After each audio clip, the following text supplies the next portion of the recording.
मुरली अमृत की धारा है धारा, जो देती दुखों से किनारा।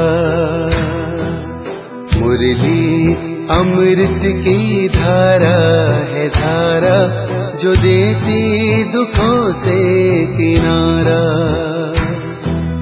भूले जीवन में हो जाए शिव बाबा मुरली में समझाए। भूले जीवन में हो जाए शिव बाबा मुरली में समझाए। ओम शांति। आज की तारीख है 6 फरवरी 2022 की अव्यक्त मुरली।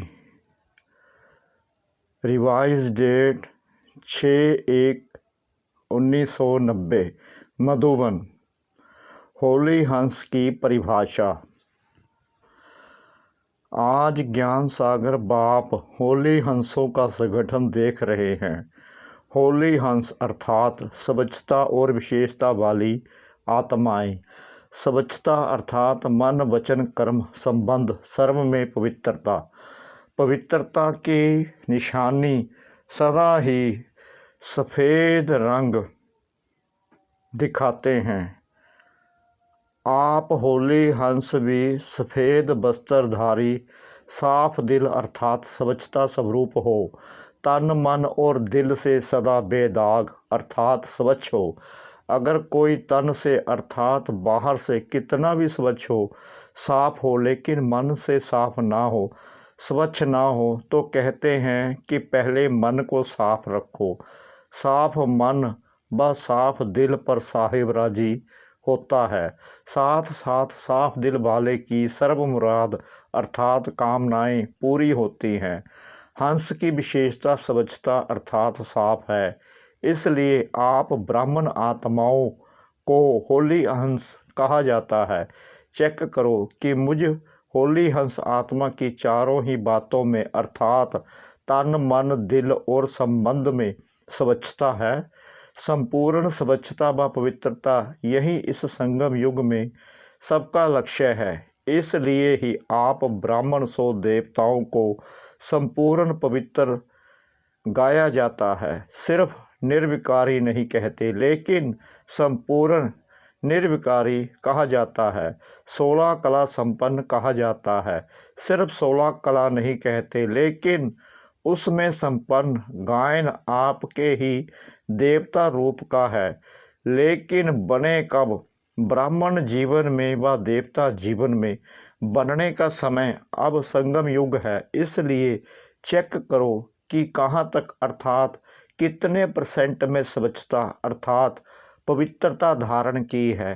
तन की स्वच्छता अर्थात सदा इस तन को आत्मा का मंदिर समझ उस स्मृति से स्वच्छ रखना। जितनी मूर्ति श्रेष्ठ होती है उतना ही मंदिर भी श्रेष्ठ होता है।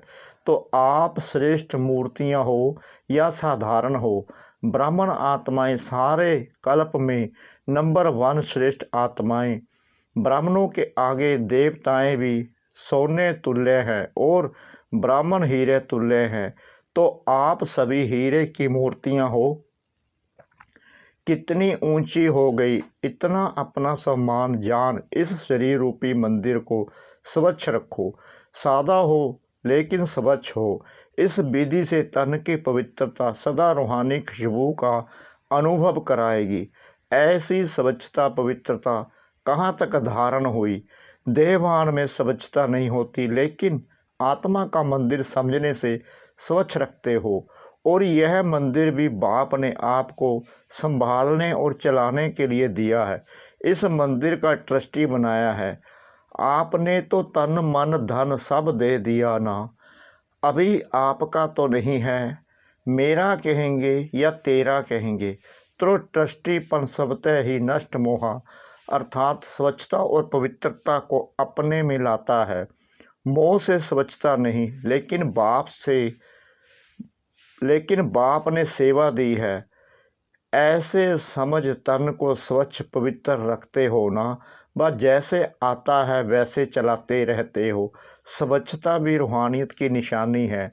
ऐसे ही मन की स्वच्छता या पवित्रता, इसकी भी परसेंटेज देखो। सारे दिन में किसी भी प्रकार का अशुद्ध संकल्प मन में चला तो इसको संपूर्ण स्वच्छता नहीं कहेंगे। मन के प्रति बाप दादा का डायरेक्शन है, मन को मेरे में लगाओ व विश्व सेवा में लगाओ। मन मना भव, इस मंत्र की सदा स्मृति रहे।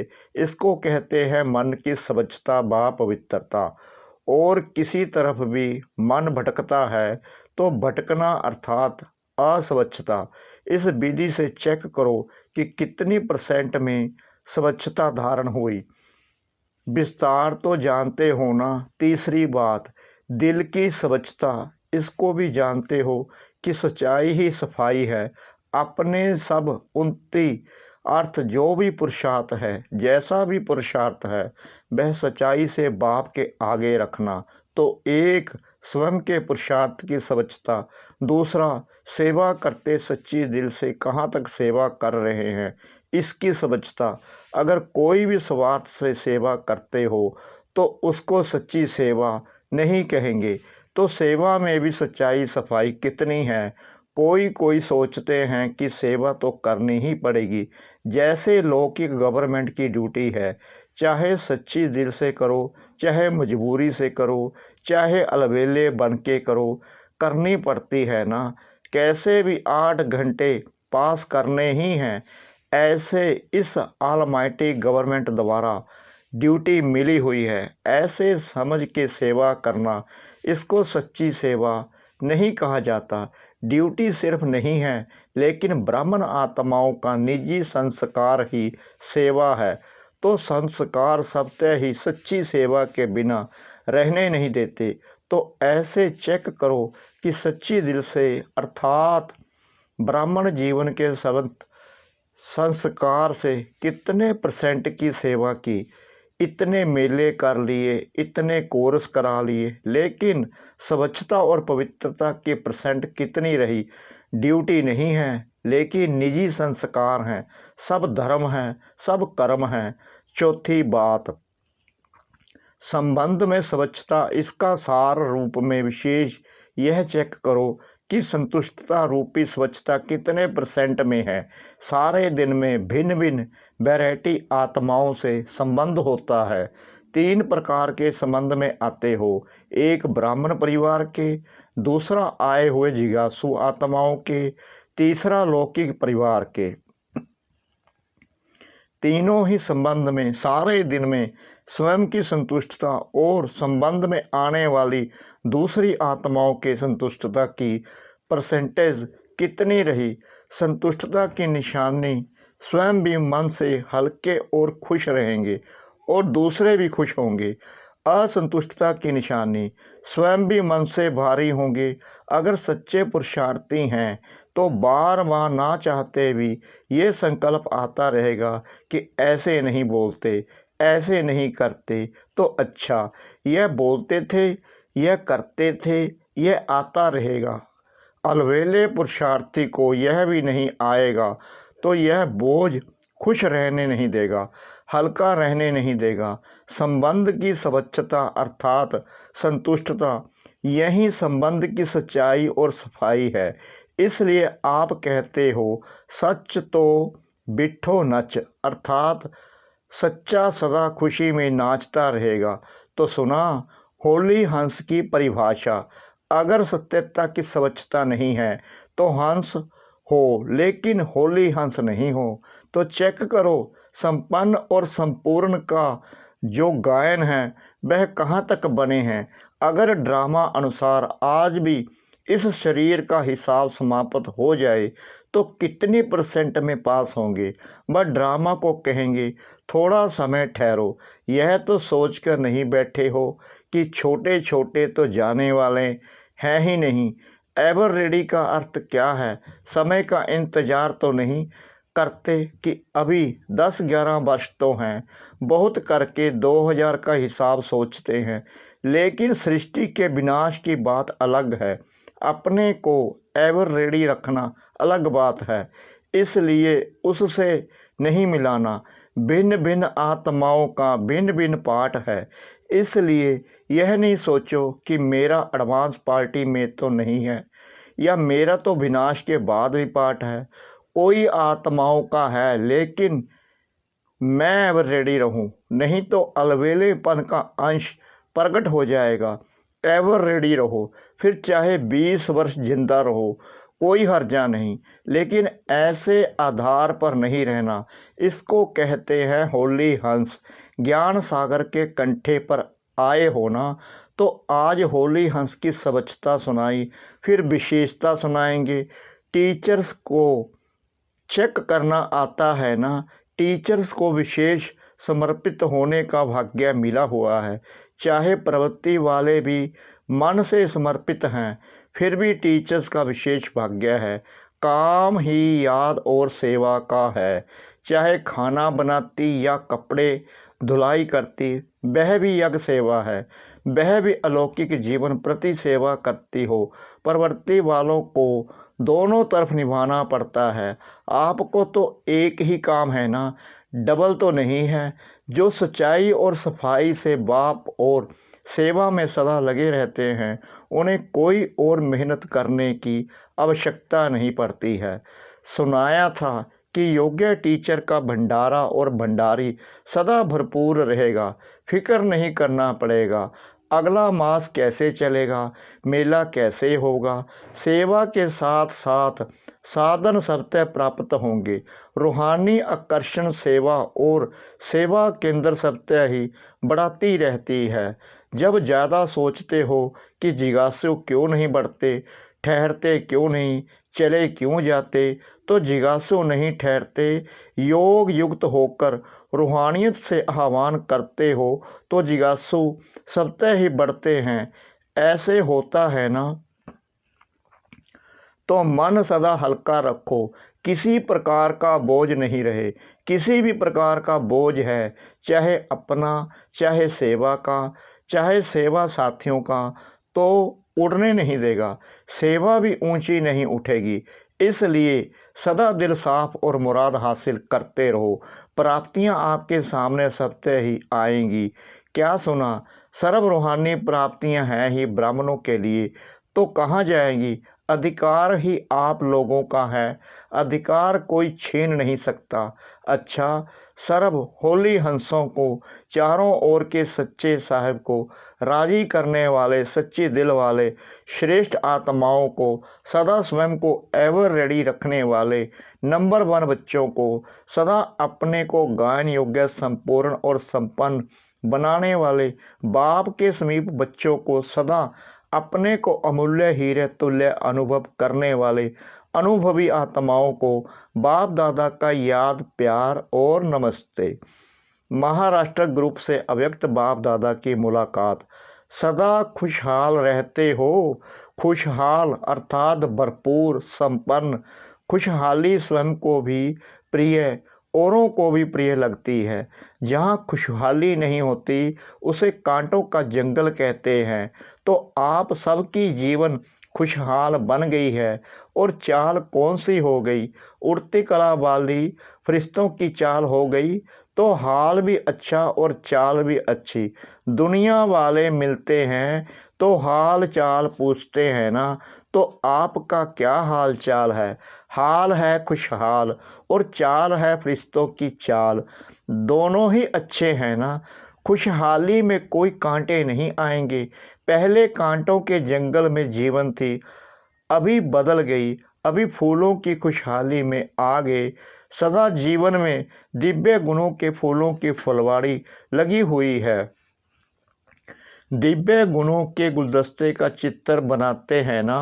वह दिव्य गुणों का गुलदस्ता कौन सा है, आप हो ना या दूसरे कोई हैं। कांटों का कभी गुलदस्ता नहीं बनता, फूलों का गुलदस्ता बनता है। सिर्फ पत्ते ही होंगे तो भी कहेंगे गुलदस्ता ठीक नहीं है। तो आप स्वयं दिव्य गुणों का गुलदस्ता अर्थात खुशहाल हो गए। जो भी आपके संपर्क में आएगा उसे दिव्य गुणों के फूलों की खुशबू आती रहेगी और खुशहाली देख करके खुश होंगे, शक्ति का भी अनुभव करेंगे। इसलिए आजकल डॉक्टर्स भी कहते हैं बगीचे में जाकर पैदल करो तो खुशहाली औरों को भी शक्तिशाली बनाती है और खुशी में भी लाती है। इसलिए आप लोग कहते हो कि हम एवर हैप्पी हैं, चैलेंज भी करते हो कि अगर किसी को एवर हैप्पी बनना हो तो हमारे पास आए, आप सभी को बाप की स्मृति दिलाएंगे तो एवर हेल्दी, एवर वेल्दी और एवर हैप्पी यह आपका जन्मसिद्ध अधिकार है। यह अधिकार आपको तो मिल गया है ना। सभी को कहते हो कि जन्मसिद्ध अधिकार है, चाहे शरीर बीमार भी हो तो भी मन तंदुरुस्त है ना। मन खुश तो जहान खुश, और मन बीमार तो शरीर पीला हो जाता है। मन ठीक होगा तो शरीर का रोग भी महसूस नहीं होगा। ऐसा होता है ना, क्योंकि आपके पास खुशी की खुराक बहुत बढ़िया है। दवाई अच्छी होती है तो बीमारी भाग जाती है। आपके पास जो खुशी की खुराक है वह बीमारी को भगा देती है, भुला देती है। तो मन खुश, जहान खुश, जीवन खुश। इसलिए एवर हेल्दी भी हो, वेल्दी भी हो और हैप्पी भी हो। जब स्वयं हो तब दूसरे को चैलेंज कर सकते हो, नहीं तो चैलेंज नहीं कर सकते। अपने को देखकर औरों के ऊपर रहम आता है, क्योंकि अपना परिवार है ना। चाहे कैसी भी आत्माएं हैं लेकिन हैं तो एक ही परिवार के। जिसको भी देखेंगे तो महसूस करेंगे कि ये हमारा ही भाई है, हमारे ही परिवार का है। परिवार में भी कोई नज़दीक के होते हैं, कोई दूर के होते हैं, लेकिन कहेंगे तो परिवार के ना। जैसे बाप रहम दिल है, बाप से यही मांगते हैं कि कृपा करो, रहम करो, तो आप भी कृपा करेंगे, रहम करेंगे ना। क्योंकि बाप समान निमित्त बने हुए हो। ब्राह्मण आत्मा को कभी भी किसी आत्मा के प्रति घृणा नहीं आ सकती, रहम आएगा, घृणा नहीं आ सकती। क्योंकि जानते हैं कि चाहे कंस हो, चाहे जरासंधी हो, चाहे रावण हो, कोई भी हो, लेकिन फिर भी रहमदिल बाप के बच्चे घृणा नहीं करेंगे, परिवर्तन की भावना रखेंगे, कल्याण की भावना रखेंगे। फिर भी अपना परिवार है, परवश है, परवश के ऊपर कभी घृणा नहीं आती। सभी माया के वश हैं तो परवश के ऊपर दया आती है, रहम आता है। जहाँ घृणा नहीं आएगी वहाँ क्रोध भी नहीं आएगा। जब घृणा आती है तो जोश आता है, क्रोध आता है। जहाँ रहम होता है वहाँ शांति का दान देंगे। दाता के बच्चे होना तो शांति देंगे ना। अच्छा, मीठे मीठे सिकला दे बच्चों प्रति माता पिता बाप दादा का याद प्यार और गुड मॉर्निंग। रूहानी बाप की रूहानी बच्चों को नमस्ते। हम रूहानी बच्चों की रूहानी बाप दादा को श्रद्धा भरी प्रेम भरी नमस्ते। शुक्रिया बाबा, शुक्रिया बाबा, शुक्रिया बाबा, इस मीठी मीठी मुरली के लिए। वरदान: ज्ञान खजाने द्वारा मुक्ति जीवन मुक्ति का अनुभव करने वाले सर्व बंधन मुक्त भव। ज्ञान रत्नों का खजाना सबसे श्रेष्ठ खजाना है।